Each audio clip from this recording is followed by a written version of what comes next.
Hello everyone, আজ অনেক দিন বাদে একটা ব্লগ পোস্ট করছি। বিকেলবেলা একটু বেরিয়েছিলাম, একটা গিফটের দোকানে গেছিলাম। এখানে অনেক কিউট কিউট বাচ্চাদের জিনিস রাখা ছিল। তারপর ভাবলাম এসেছি যখন একটু বাজারে ঘুরে যাই।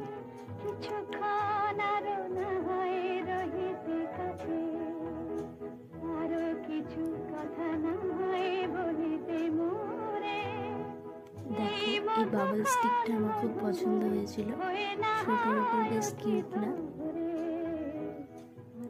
এখানে অনেক ফ্যানও ছিল ছোট ছোট। এরপর একটা ঠাকুরের জিনিসপত্রের দোকানে গিয়েছিলাম। সেখানে আমার ছোট্টি কিছু গোপালের জামা ও বজরংবলীর জামা নিয়েছিল।